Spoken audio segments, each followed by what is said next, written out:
హల్లెలూయా. దేవుని మహాపరిశుద్ధమైన జీవము కలిగిన నామమునకు మహిమ కలుగును గాక. ఆమేన్, ఆమేన్, ఆమేన్. యోబు గ్రంథము 15వ అధ్యాయము 16వ వచనాన్ని మనం చదువుకుందాము. యోబు గ్రంథము 15వ అధ్యాయము 6వ వచనాన్ని తీయండి. యోబు గ్రంథము 15వ అధ్యాయము 6వ వచనం చూడండి. నేను కాదు, నీ మాటలే నీ దోషమును స్థాపించుచున్నవి, నీ పెదవులే నీ మీద సాక్ష్యము పలుకుచున్నవి. హల్లెలూయా, హల్లెలూయా. నేను కాదు, నీ మాటలే దేవుడు మాట్లాడుతూ ఉన్నాడు. దేవుడు ఇక్కడ మనుషుల పైన దోషమును స్థాపించుటలేదు. దేవుడు మనుషుల పైన సాక్ష్యము పలుకుటలేదు.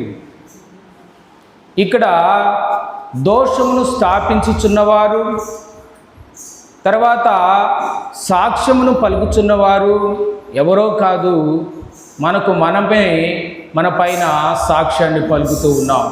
దేవుడు ఏమంటున్నాడంటే, నేను కాదు, నీ మాటలే నీ దోషమును స్థాపించుచు ఉన్నవి. కనుక మాటలు ఎంత ప్రత్యేకతను కలిగి ఉన్నవో మనుషులమైన మనము గ్రహించాలి. హల్లెలూయా, హల్లెలూయా.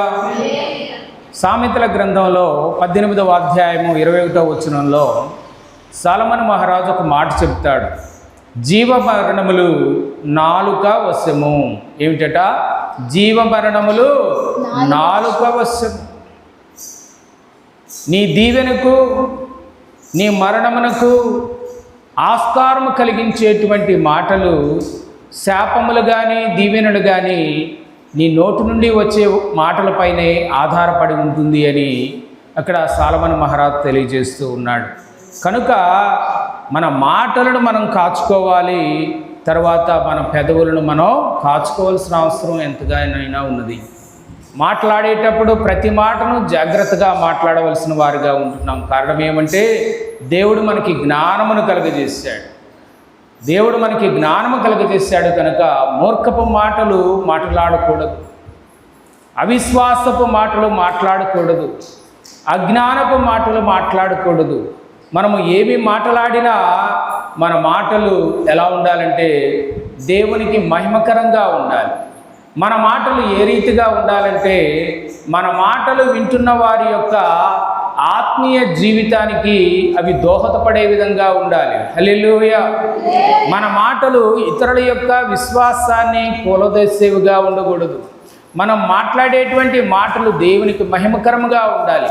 మన మాటలు దేవునికి ఇంపైనటువంటి సువాసనగా ఉండాలి అని పరిశుద్ధ గ్రంథం ద్వారా తెలియజేస్తూ ఉన్నాము.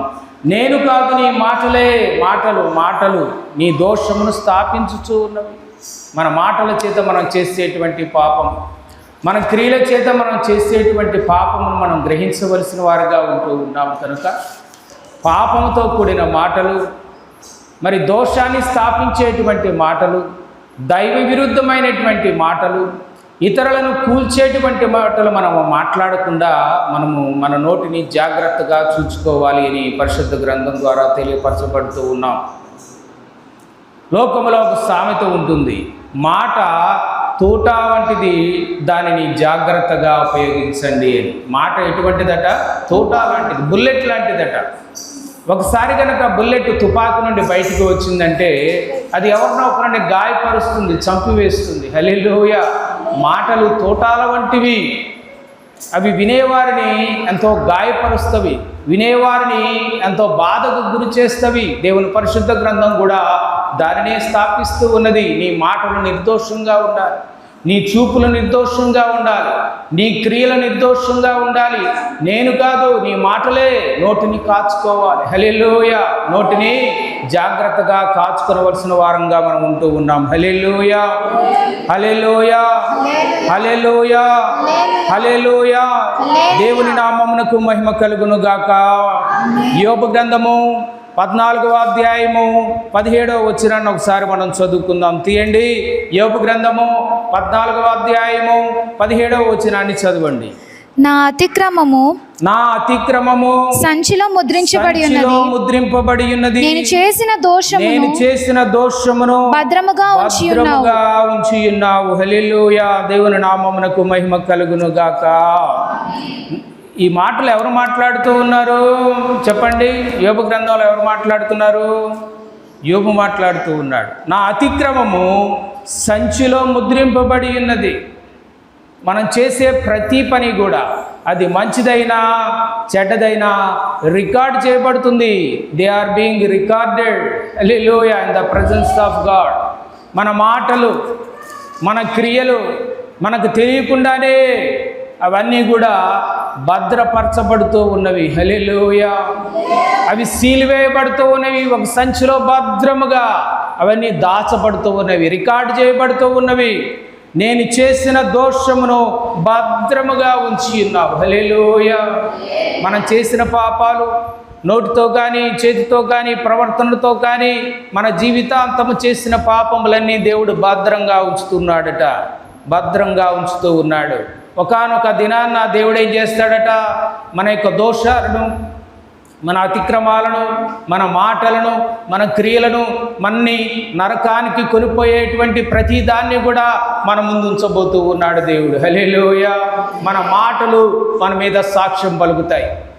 మన పెదవులు మన పైన దోషారోపణ చేయబోతూ ఉన్నవి కనుక మన క్రియలు, మన మాటలు, మన ప్రవర్తన అంతా కూడా మనం కాచుకోవాలి. భూమిపై ఉన్నప్పుడు జ్ఞానయుక్తముగా ప్రవర్తించాలి. దేవుని మార్గంలో నడవలసిన వారంగా ఉంటూ ఉన్నాము. దేవునికి మహిమకరముగా బ్రతకవలసిన వారమై ఉంటూ ఉన్నాము. ఎవరిష్టానుసారముగా వారు బ్రతుకుటకు, ఎవరిష్టానుసారముగా వారు పోటుకు దేవుడు ఉద్దేశించలేదు. దేవుని నామమునకు మహిమ కలుగునుగాక. దేవుడు భద్రముగా వాటిని రికార్డ్ చేసి తీర్పు దినాన్ని ఏం చేస్తాడు? వాటన్నింటినీ బయలుపరుస్తాడు. నీవు కానీ నేను కానీ ఈ మాట మాట్లాడలేదు, ఈ దోషక్రియ నేను చేయలేదు అని మాట్లాడటకు దేవుని ముందు మనకి ఎటువంటి అవకాశము ఉండదు. హల్లెలూయా. మనము కేవలము నిరుత్తరులమై ఉంటాము, ఏమీ మాట్లాడలేని స్థితిలో ఉంటాము. భూమి ఆకాశములను దేవుడు సాక్షులుగా ఉంచబోతూ ఉన్నాడు. మన మాటలు మనకు తిరిగి వినిపించబోతూ ఉన్నాడు. మన క్రియలను దేవుడు తిరిగి చూపించబోతూ ఉన్నాడు. కనుక దేవుని యందు భయభక్తులు కలిగిన వారై తమ తాము శుద్ధి చేసుకుని మన మాటలు, మన ప్రవర్తన, మన క్రియలన్నీ కూడా దేవుని యొక్క సన్నిధిలో ఉన్నవి కనుక మనం వాటిని పరిశుద్ధంగా కాచుకోవాలి అని చెప్పి పరిశుద్ధ గ్రంథం తెలియచేస్తూ ఉన్నది. దేవుని నామమునకు మహిమ కలుగును గాక. ఇంకా గమనించేటట్లయితే చూడండి, యోబు గ్రంథము 15వ అధ్యాయము 14వ వచనములో ఈ విధంగా వ్రాయబడి ఉంటుంది. శుద్ధుడగుటకు నరుడు ఏ పాటివాడు నిర్దోషుడగుటకు స్త్రీకి పుట్టినవాడు ఏ పాటివాడు. హల్లెలూయా. హల్లెలూయా. శుద్ధుడగుటకు నరుడు ఏ పాటివాడు? తన ప్రయత్నము వల్ల ఏ నరుడు శుద్ధుడు కాగలడు? దేవుని దృష్టిలో పరిశుద్ధుడుగా నిలబడగలుగుతాడు? ఏ మానవుడికి కూడా అది సాధ్యము కానే కాదు. No man can be sinless through his self efforts. ఎవరు కూడా తన కార్యాల ద్వారా తన్ను తాను పరిశుద్ధపరచుకోలేరు, ఏ మాత్రము పరిశుద్ధులు కాలేరు. అందరూ పాపులే అని పరిశుద్ధ గ్రంథం తెలియచేస్తూ ఉంది. అందరూ పాపము చేసి దేవుడు అనుగ్రహించేటువంటి మహిమను పొందలేకపోతూ ఉన్నారు అని పరిశుద్ధ గ్రంథము తెలియచేస్తూ ఉన్నది. నిర్దోషుడగుటకు స్త్రీకి పుట్టినవాడు ఏ పాటివాడు? నరుడు మట్టి నుండి సృజించబడినవాడు, వట్టి పురుగు వంటివాడు, వట్టి నీడ వంటివాడు. మానవుడే పాటివాడు.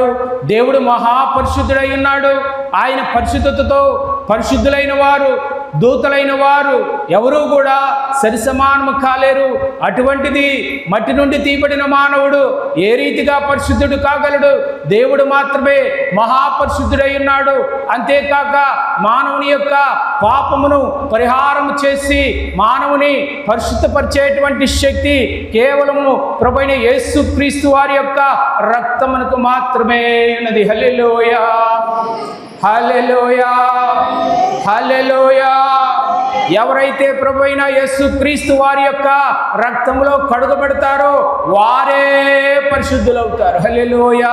ఏ మానవుడు తన జన్మమును బట్టి, తన యొక్క హోదాను బట్టి, తనకు కలిగిన ఆస్తిపాస్తులను బట్టి, తనకు కలిగిన దేనిని బట్టి కూడా మానవుడు పరిశుద్ధుడుగా దేవుని సన్నిధిలో తీర్పు తీర్చబడలేడు. హల్లెలూయా.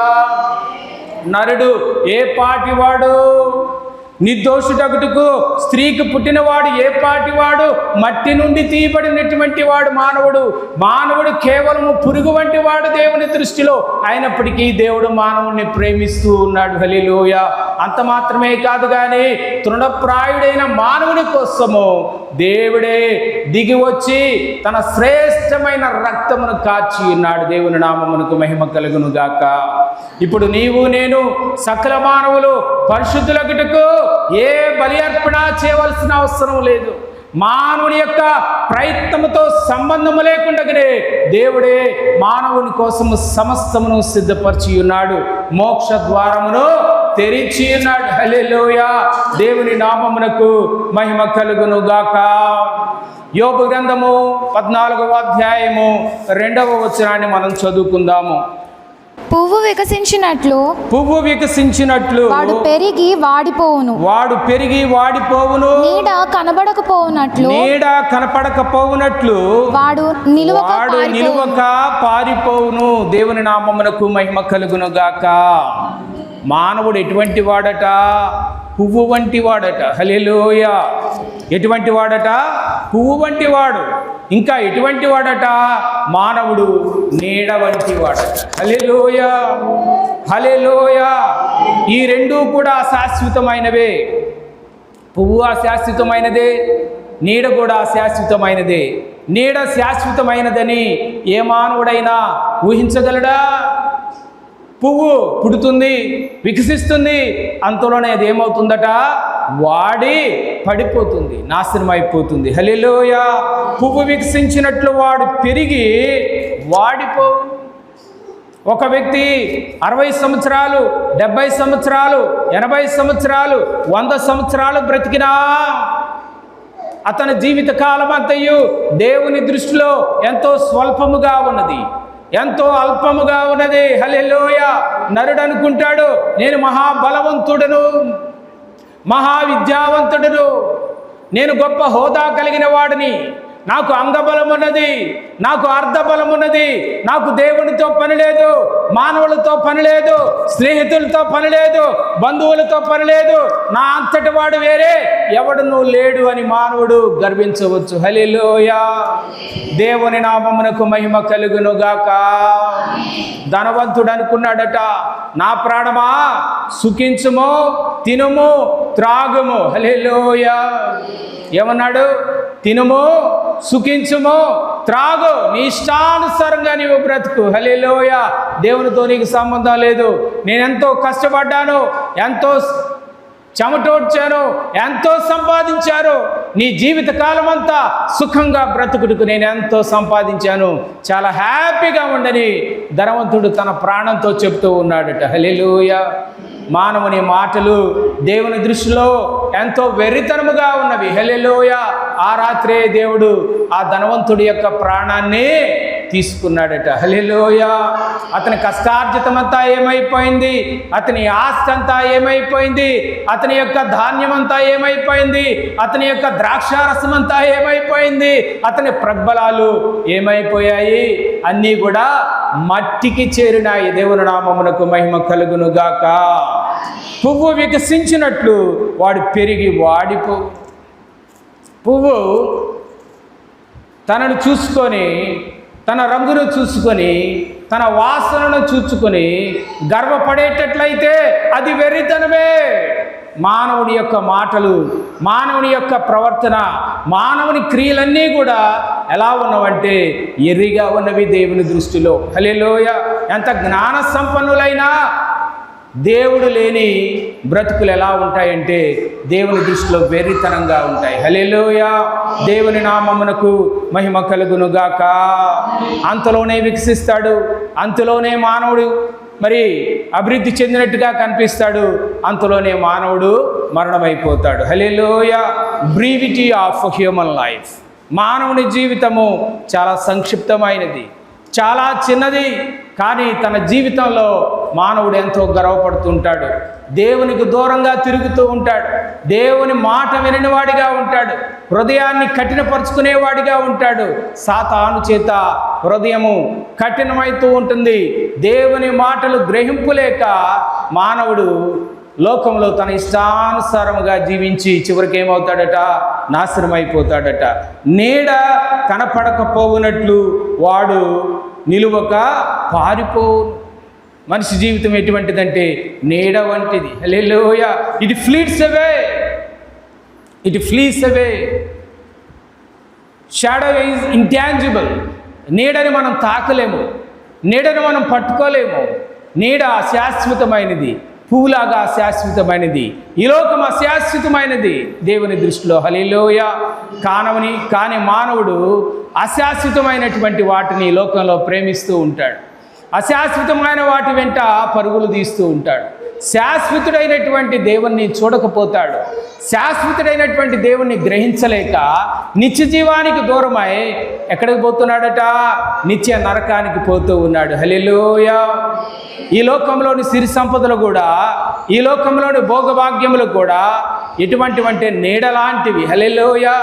ఏ మానవుడు నీడను తాకలేడు, ఏ మానవుడు నీడను పట్టుకొని సాధించేదేమీ ఉండదు. హల్లెలూయా.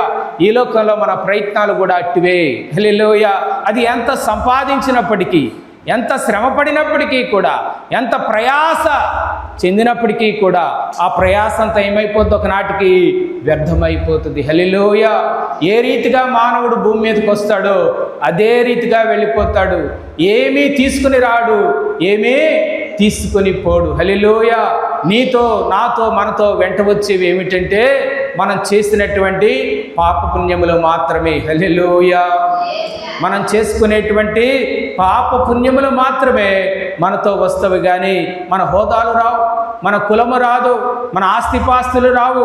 ఈ లోకంలోని ఏ ప్రయాస కూడా మనతో రాదు అని చెప్పి పరిశుద్ధ గ్రంథం తెలియచేస్తూ ఉన్నది. హల్లెలూయా.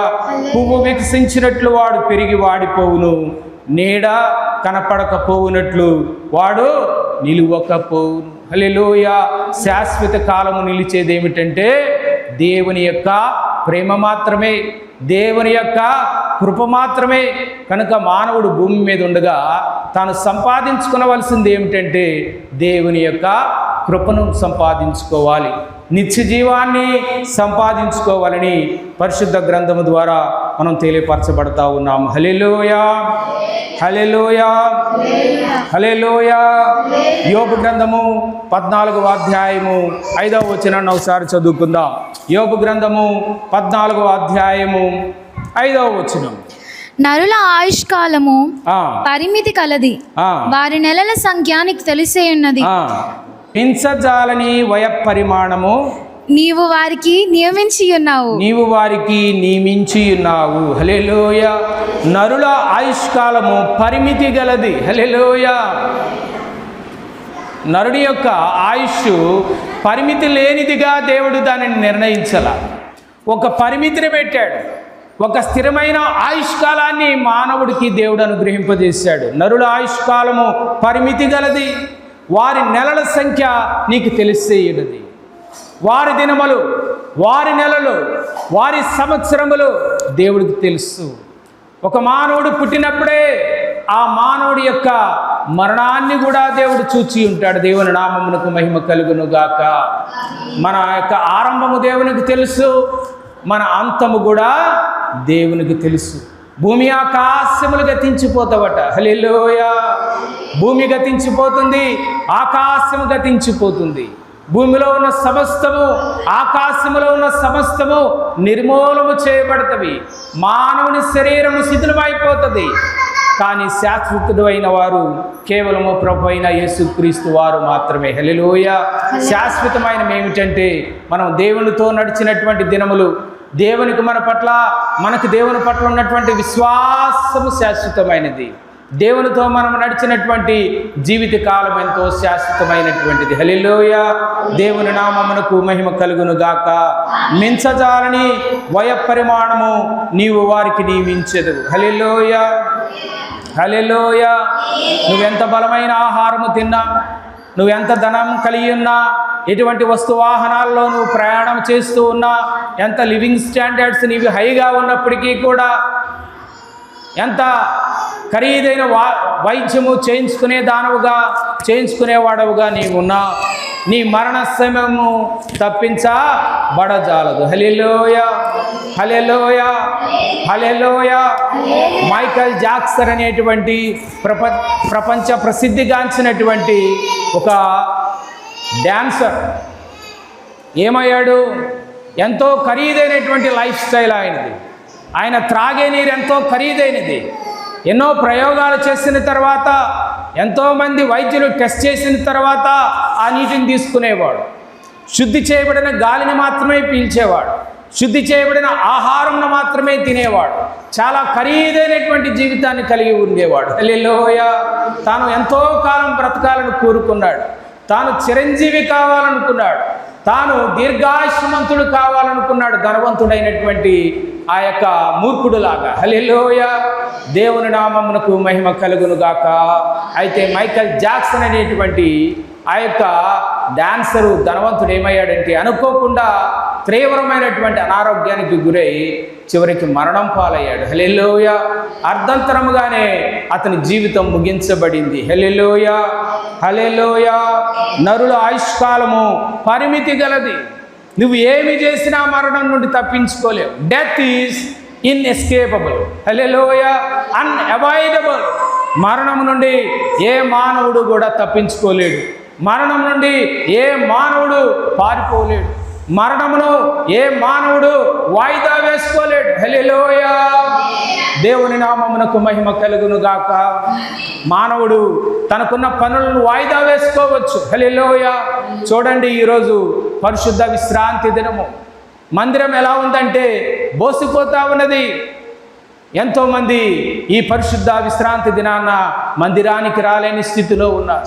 అనేక రకాలైన పనులు భారంతో ఉన్నారు. వాయిదా వేసుకోదగిన పనులను కూడా మానవుడు వాయిదా వేసుకోకుండా బంధువుల కోసమో, మిత్రుల కోసమో, స్నేహితుల కోసమో, తన కోసమో, తన విశ్రాంతి కోసమో ఈ విశ్రాంతి దినాన్ని ఏం చేశాడంటే వైలేట్ చేశాడు, అతిక్రమించాడు. ఇది దేవుని ఆజ్ఞ అయి ఉన్నది. హల్లెలూయా.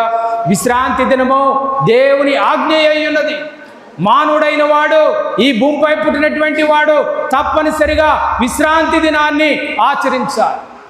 విశ్రాంతి దినాన్న దేవుని సన్నిధిలో మానవుడు కనిపించాలి, దేవుని ఆరాధించాలి, దేవుని గణపరచాలి, దేవుడిచ్చే దైవికమైనటువంటి ఆశీర్వాదాలను పొందుకోవాలి.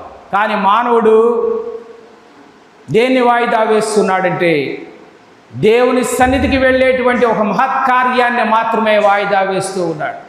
వాయిదా వేయదగినవేమో వాయిదా వేయలేకపోతున్నాడు. వాయిదా వేయకూడనిదేమో వాయిదా వేసి దేవుని సన్నిధికి క్రమక్రమముగా దూరం అయిపోతూ నిత్య జీవానికి దూరం అయిపోతూ ఉన్నాడు. హల్లెలూయా, హల్లెలూయా, హల్లెలూయా. అయితే ఒక రోజు రాబోతూ ఉన్నది, ప్రతి మానవుడికి నియమించినటువంటి దినము రాబోతూ ఉన్నది, మరణ దినము రాబోతూ ఉన్నది. అది ఎంత మాత్రమును ఏ ఒక్కరిను కూడా తప్పించుకోలేనటువంటిది, వాయిదా వేయలేనటువంటిది. హల్లెలూయా, హల్లెలూయా, హల్లెలూయా. ఎంతటి ధనవంతుడైనా, ఎంతటి బలవంతుడైనా, ఎవరైనా సరే మరణానికి దాసోహమనాల్సింది. హల్లెలూయా, హల్లెలూయా. ఆ నిద్రలోకి జారుకోవలసినదే. Death is a intermediate sleep between death and eternal life or judgment. మరణం అనేది ఏమిటంటే మధ్యస్థమైనది.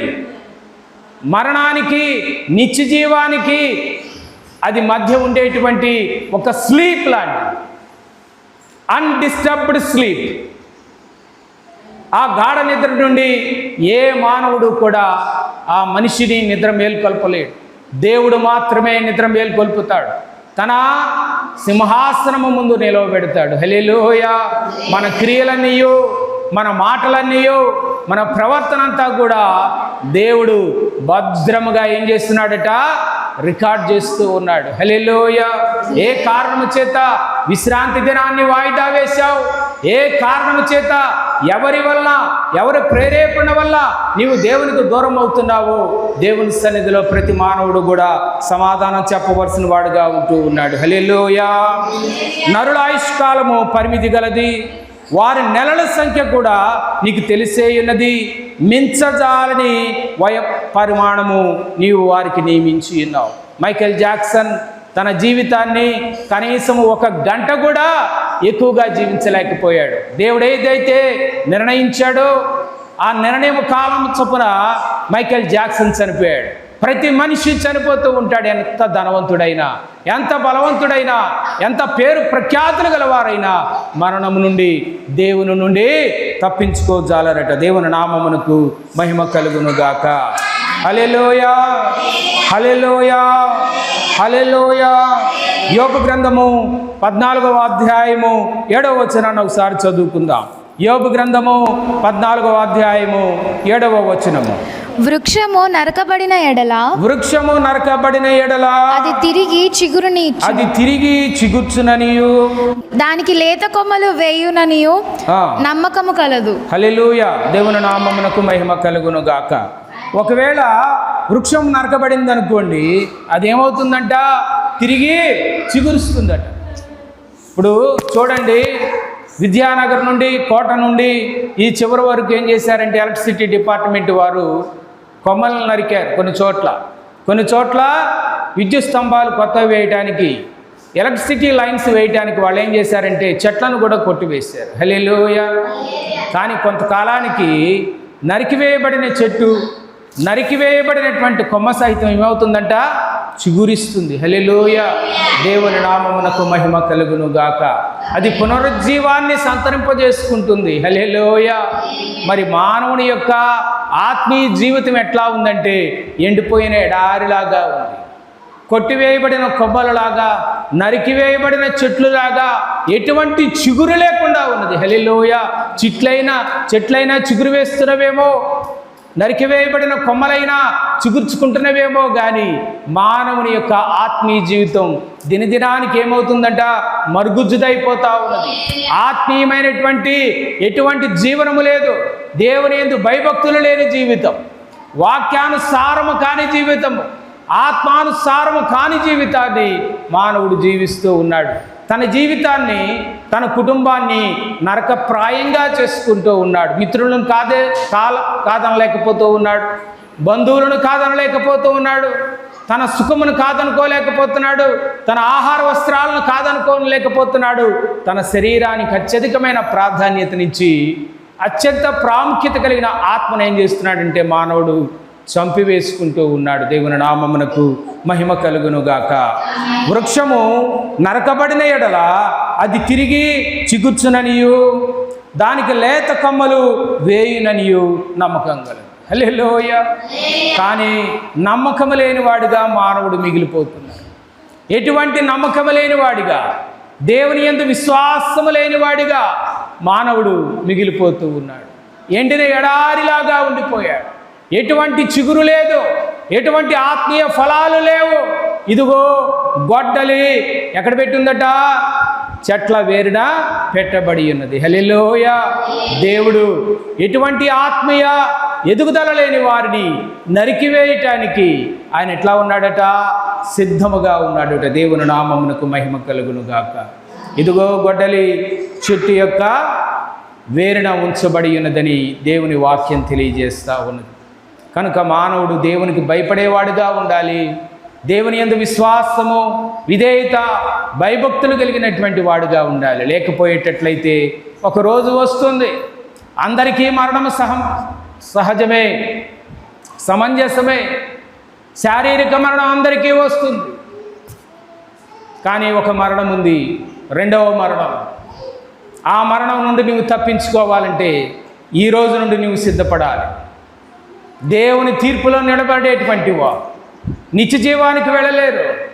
నిత్య జీవానికి వెళ్ళేవారు కొంతమంది ఉంటే, దేవుని తీర్పులో నిలవబడి ఎటర్నల్ పనిష్మెంట్కి వెళ్ళేవారు అనేకులు కనిపిస్తూ ఉన్నారు. హల్లెలూయా, దేవుని నామమునకు మహిమ కలుగును గాక.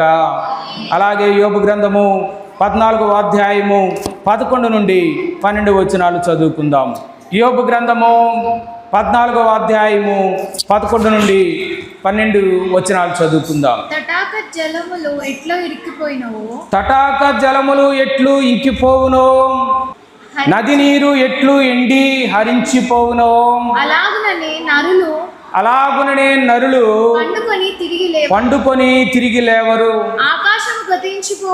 ఆకాశము గతించిపోవు వరకు వారు మేలుకొనరు. ఎవరును వారిని నిద్రలేపరు. దేవుని నామమునకు మహిమ కలుగును గాక. తటాక జలములు, తటాకము అంటే ఏంటండి? తటాక జలములు ఎట్లు ఇంకిపోవునో. చెరువులు వర్షాకాలంలో నీటితో నింపబడి జలచరముల చేత కళకళలాడుతూ ఉంటాయి. తటాక జలములు ఎట్లు ఇంకిపోవునో. అయితే కళకళలాడే చెరువులు, నదులు, సరస్సులకు ఎప్పుడూ కూడా కళకళలాడుతూనే ఉంటాయా అంటే అవి ఎప్పటికీ కళకళలాడుతూ ఉండలేవు. వానాకాలంలో మాత్రమే అవి నీటితో నింపబడతవి. కానీ నిండుగా ఉండేటువంటి ఆ చెరువులు, నదులు, మరి సరస్సులు వంటివి కూడా ఎండిపోతావట. దేవుని నామమునకు మహిమ కలుగును గాక. ఎట్లు ఇంకిపోవునో, నది నీరు ఎట్లు ఎండి హరించిపోవునో. నదులు వర్షాకాలంలో వరదల సమయంలో ఎంతో నిండుగా ప్రవహిస్తాయి. ఎప్పటికీ అట్లాగే ఉంటాయా అంటే ఎప్పటికీ అట్లా ఉండిపోవు. ఆ నదులు ఎండిపోయేటువంటి పరిస్థితులు వస్తాయి. నదిలోని నీరంతా హరించుకుపోయేటువంటి పరిస్థితులు వస్తాయి. నదులు ఎండిపోతాయి, చెరువులు ఎండిపోతాయి, సరస్సులు ఎండిపోతాయి. అలాగుననే నరులు పండుకొని తిరిగి లేవరు. హల్లెలూయా. నరుల జీవితం ఎటువంటిదట? ఒక తటాకము వంటిది, ఒక చెరువు లాంటిది, ఒక సరస్సు లాంటిది, ఒక నది లాంటిది. ఒకప్పుడు కళకళలాడుతూ ఉండేటువంటి మానవుని జీవితం అనుకోకుండా మరణము చేత మింగివేయబడతారు. హల్లెలూయా. ఈరోజు బాగున్నావు, ఉదయం పూట బాగున్నాడండి, మధ్యాహ్నానికి హార్ట్ అటాక్ వచ్చి చనిపోయాడు. మార్నింగ్ ఉద్యోగానికి వెళ్ళాడు, మాకందరికి టాటాలు బై బైలు చెప్పాడు, సాయంకాలానికి చనిపోయాడు. వెళ్ళేటప్పుడు చాలా సంతోషంగా వెళ్ళిందండి ఆవిడ. అమెరికా వెళ్ళేటప్పుడు చాలా సంతోషంగా వెళ్ళింది. వెళ్ళిన వారం రోజులకే అక్కడ ఫలానా రోగముతో, ఫలానా ప్రమాదంలో చనిపోయింది. హల్లెలూయా, హల్లెలూయా, హల్లెలూయా. మానవుడు ఎప్పుడు సంతోషంగా ఉంటాడో, ఎప్పుడు దుఃఖభరితుడు అవుతాడో, ఎప్పుడు మరణం చేత మింగివేయబడతాడో తెలియని పరిస్థితుల్లో ఉన్నప్పటికీ కూడా మానవుడు దేవునికి భయపడని వాడిగా ఉంటూ ఉన్నాడు. దైవభక్తి లేనివాడిగా ఉంటున్నాడు. దేవుని యందు విశ్వాసం లేనివాడిగా ఉంటున్నాడు. హల్లెలూయా. బైబిల్ పరిశుద్ధ గ్రంథము 2వ రాకడకు అనేకమైన ముంగుర్తులను తెలియజేసింది. దేవుని రాకడ అత్యంత సమీపంలో ఉన్నదని పరిశుద్ధ గ్రంథం తెలియజేస్తూ ఉంది. ఓ మానవుడా, నీ జీవితాన్ని సరిచేసుకోమని పరిశుద్ధ గ్రంథం ఘోషిస్తూ ఉన్నది. హల్లెలూయా. నీ పాపములు కడుక్కోమని పరిశుద్ధ గ్రంథం ఘోషిస్తూ ఉన్నది. నీ హృదయాన్ని సరి చేసుకోమని పరిశుద్ధ గ్రంథం ఘోషిస్తూ ఉన్నది. నీ కుటుంబాన్ని బాగు చేసుకోమని పరిశుద్ధ గ్రంథం మరి ప్రవక్తల ద్వారా, మరి సేవకుల ద్వారా, అనేకుల ద్వారా దేవుడు హెచ్చరిక చేస్తూ ఉన్నాడు.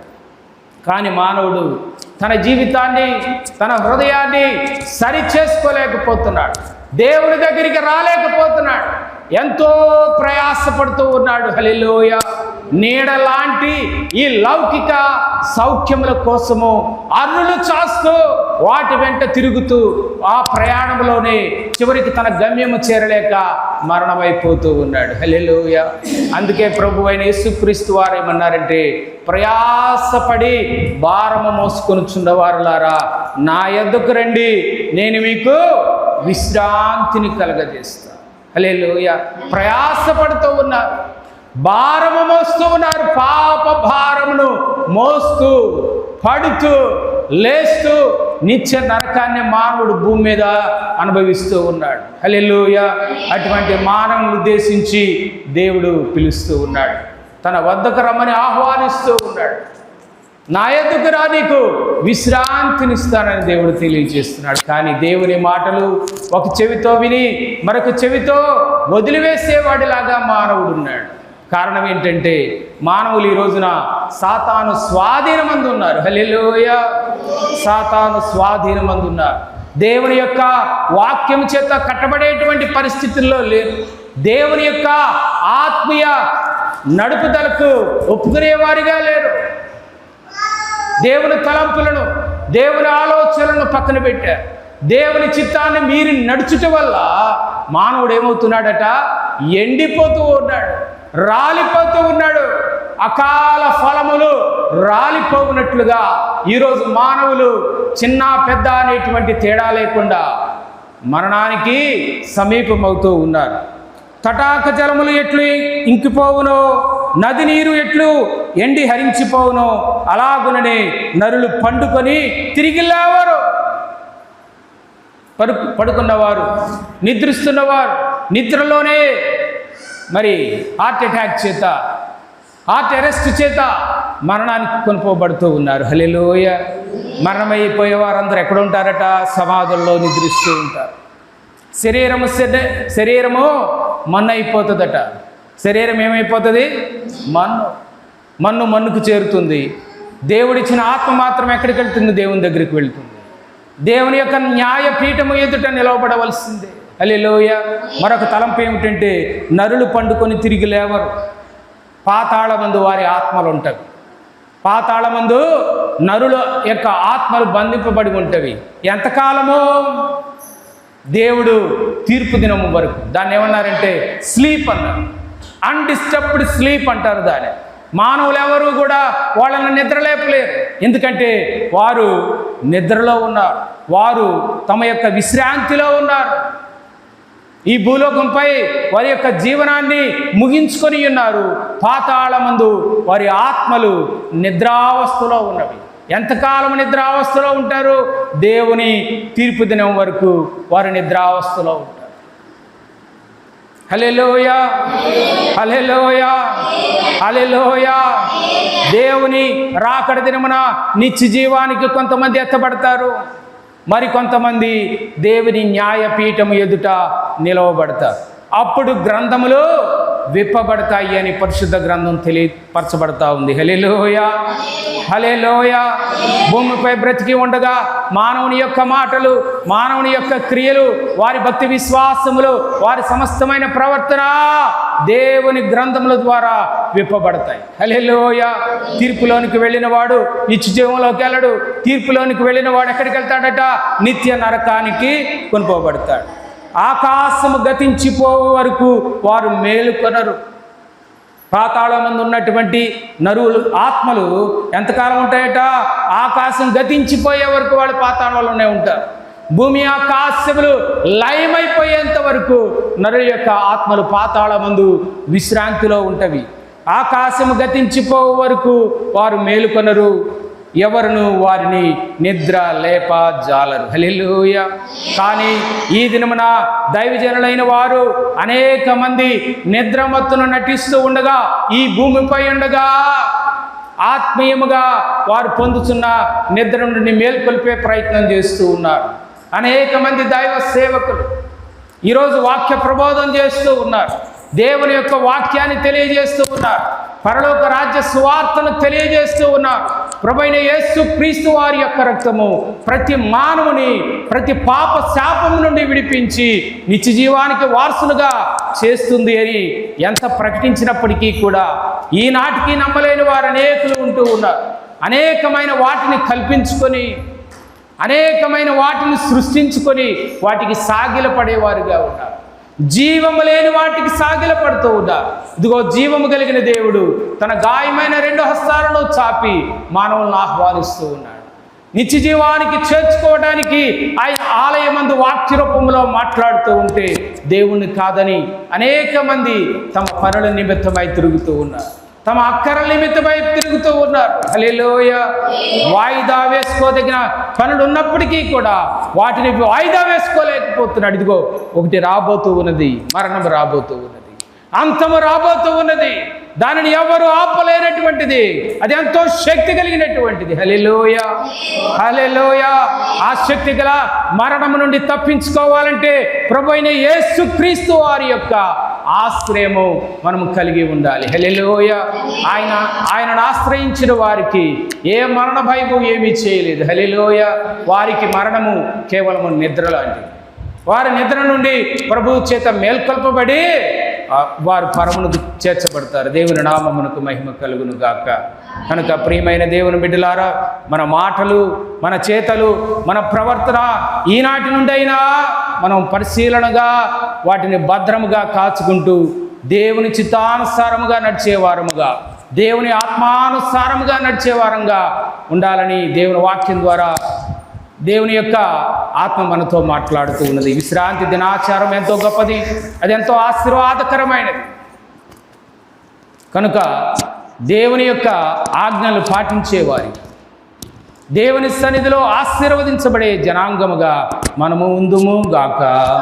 ఆమేన్.